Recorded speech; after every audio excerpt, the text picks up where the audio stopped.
आज की वीडियो में हम इस इंडक्शन कुकर के ऊपर बात करेंगे कि ये जो इंडक्शन कुकर होता है, इस इंडक्शन कुकर के अंदर यानी इस इंडक्शन कुकर के अंदर ऐसा क्या लगा रहता है जिससे ये इंडक्शन कुकर काम करता है। ठीक है, तो ये मैं आपको पहले बता दूं, ये जो इंडक्शन कुकर है ये सनफ्लेम कंपनी का है। ठीक है, और ये जो इंडक्शन कुकर है ये आप देखो, ये 2000 वॉट का है। ठीक है, और इसका मॉडल नंबर जो है वो SFIC18 है। ठीक है, तो ये जो इंडक्शन कुकर है इसका जो फर्स्ट फेस है यानी जो आप सबसे पहले देखते हो उसमें आपको यहाँ पे एक चमकदार शीशा टाइप का नजर आता है, जिसको लोकल भाषा में ग्लास कह देते हैं, पर ये ग्लास नहीं होता, ये एक प्लेट होती है जो एक ऐसे तत्व की बनी होती है जो कि सैरेमिक प्लेट, इसको बोला जाता है सैरेमिक प्लेट। ठीक है, जिस पर टेम्परेचर जो हीट नहीं होती है, ना तो ये प्लास्टिक होती है ना ये कांच होती है, ये एक सैरेमिक प्लेट होती है। ठीक है, जो कितना भी टेम्परेचर हो ये अपने ऊपर झेल लेती है। ठीक है, और ये यहाँ पे इसके कुछ कंट्रोल बटन्स हैं जिससे आप टेम्परेचर कम ज्यादा कर सकते हो, ऑन ऑफ कर सकते हो। ठीक है, और अगर आपको इसको खोलना है तो सबसे पहले आपको पीछे से इसको खोलना होगा, आगे से खुलता नहीं है। तो मैं इसको खोल के दिखाता हूँ और यहाँ पे एक कपड़ा बिछा लेता हूँ जिससे ये इसके जो ग्लास है ये वाला, इस पे कोई स्क्रैच वगैरह ना आए। ठीक है, तो किसी भी आप स्क्रू ड्राइवर से आप इसके पेच जो है वो खोल सकते हो। तो मैं आपको उसके पेच खोल के दिखाता हूँ। मैंने इसके सारे पेच खोल लिए। ठीक है, अब आपको बहुत ध्यान से इसको खोलना होता है क्योंकि इसके बीच में और इसके बीच में ये व्हाइट कलर का आपको दिख रहा है, ये वायरों का एक स्ट्रिप होती है, ये कनेक्ट रहती है। तो आपको बहुत ध्यान से खोलना है और इसको ऐसे करके ऐसे कर लो। ठीक है, और सबसे पहले हम इसको निकाल लेते हैं इस तरीके से। ठीक, और यहाँ एक कनेक्टर लगा होता है, इसको आप खोल लो। इसको बस आप थोड़ा सा हल्का सा खींचोगे और ये कनेक्टर बाहर आ जाता है। ठीक है, तो अब आप देखो कि इसके अंदर है क्या। इसके अंदर एक ये कॉइल है, इंडक्शन कॉइल कहते हैं इसको। और ये जो होता है, इसकी वजह से ही हम इसके ऊपर जो बर्तन रखते हैं, चाहे वो स्टील का हो चाहे वो लोहे का हो, वो काम करने लग जाता है, मतलब कि गर्म होने लग जाता है। ये कोई एलिमेंट नहीं है जैसा आपने हीटर वगैरह में देखा होगा, हीटरों में कोई नाइक्रोम का वायर का एलिमेंट होता है, वैसा कोई एलिमेंट नहीं होता। ये पूरा कॉपर की एक कॉइल बना रखी है जो कि एक मैग्नेटिक फील्ड तैयार करती है। कभी वो फॉरवर्ड वाइज चलती है, मतलब कभी इस डायरेक्शन में चलेगी, कभी वो बैकवर्ड वाइज चलती है, यानी कभी इस डायरेक्शन में चलेगी। जिससे होता है क्या है, एक करंट रिलीज होता है। और मतलब आप सिंपल भाषा में समझो कि एक ऐसी किरणें निकलती हैं जो कि किरणें इस प्लेट पे आती हैं, बाहर निकलने की कोशिश करती हैं, लेकिन जितने भी टाइप के मेटल्स होते हैं वो मेटल्स इतने पावरफुल होते हैं कि वो उन किरणों को अंदर नहीं आने देते अपने। लेकिन एक आयरन यानी लोहा और स्टील ये थोड़े कमजोर होते हैं, इसलिए ये जो इनके अंदर से जो किरणें निकलती हैं वो उसके अंदर चली जाती हैं, लोहे में चली जाती हैं और उसमें स्टील में चली जाती हैं। जिससे होता क्या है, वो बर्तन गर्म होने लग जाता है। इसलिए इंडक्शन पे आपने देखा होगा या तो स्टील के बर्तन या फिर लोहे के बर्तनों का ही यूज किया जाता है। और जो दूसरे टाइप के बर्तन होते हैं नॉन स्टिक वाले, वो अलग टाइप का इंडक्शन होता है। ठीक है, तो अब मैं आपको इस कॉइल के अंदर दिखाता हूँ कॉइल के नीचे क्या लगा है।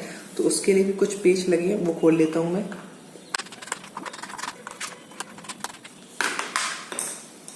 ये कॉइल है इसकी, इसको बाहर निकालते हैं। तो एक इसमें भी आपको कनेक्टर देखने को मिलेगा छोटा सा यहाँ पे, तो आप उसको बहुत ध्यान से आराम से निकाल लें। कॉपर का तार का नहीं होता, वो जो मजबूत होगा वो बहुत नाजुक सा होता है। और ये जो होता है मैं आपको दिखाऊं, ये कॉइल के ऊपर लगा रहता है इस तरीके से। ये जो देख रहे हो ना आप, देखो कितना सा है, ये कनेक्टर है, ये वायर है और ये रबड़ होती है। और ये आपको दिख रहा होगा, बहुत सारे लोग इसको जेनर डायोड समझ रहे होंगे, वो भी इसी जैसा दिखता है, पर ये पूरा गोल्डन है। जेनर डायोड में लास्ट में एक हल्का सा ब्लैक कलर का बैंड बना होता है। तो ये जो है ये सेंसर है, जो हीट को कंट्रोल करता है, ये समझता है, सेंस करता है, सॉरी कंट्रोल नहीं करता है, सेंस करता है कि इस समय हीट का टेम्परेचर कितना है। ठीक है, और ये कॉइल है वही कॉपर की, इसमें ये हीट सिंक लगी हुई है ताकि इसके नीचे जो IGBT लगी होती है, मतलब एक सर्किट होता है, और इसके नीचे एक ब्रिज रेक्टिफायर लगा होता है उसको ठंडा करने के लिए।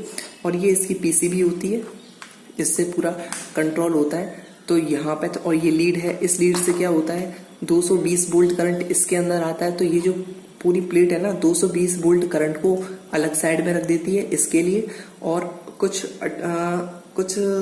18 वोल्ट करंट जो होता है उसको निकालती है डीसी में इस पंखे के लिए, जिससे ये पंखा चलता है। इसको चाहिए होता है 18 वोल्ट करंट, और फिर 5 वोल्ट करंट अलग निकालती है, जिससे होता क्या है, जिससे हमारी ये बटन वाली पीसीबी चलती है। इस बटन वाली पीसीबी को भी मैं खोल के दिखा देता हूं मैं आपको कि इसके अंदर होता क्या क्या है।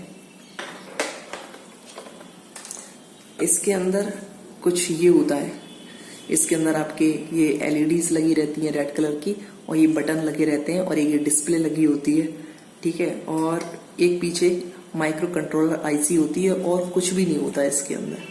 इसको चाहिए होता है इस पूरी सर्किट को काम करने के लिए चाहिए होते हैं 5 वोल्ट, और इस पंखे को काम करने के लिए चाहिए होते हैं 18 वोल्ट डीसी के, जिससे पंखा घूमता है।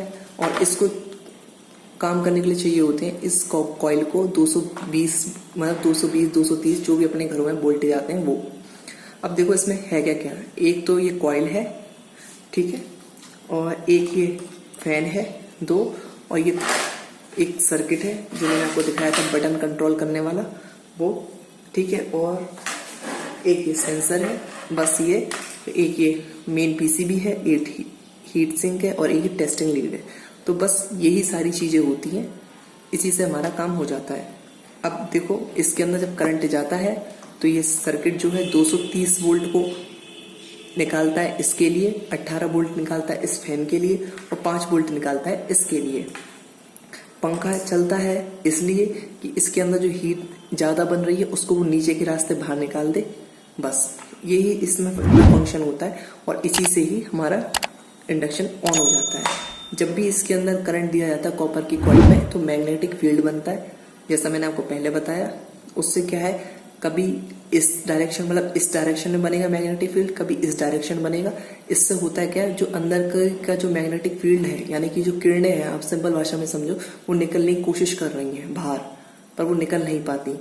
तो होता क्या है, जब भी हम इसके ऊपर कोई बर्तन रखते हैं, हम इसीलिए लोहे के और स्टील के बर्तन रखते हैं, क्योंकि वो किरणें उन स्टील में और लोहे के बर्तनों में चली जाती हैं आराम से, जिससे होता क्या है, वो गर्म होने लग जाते हैं।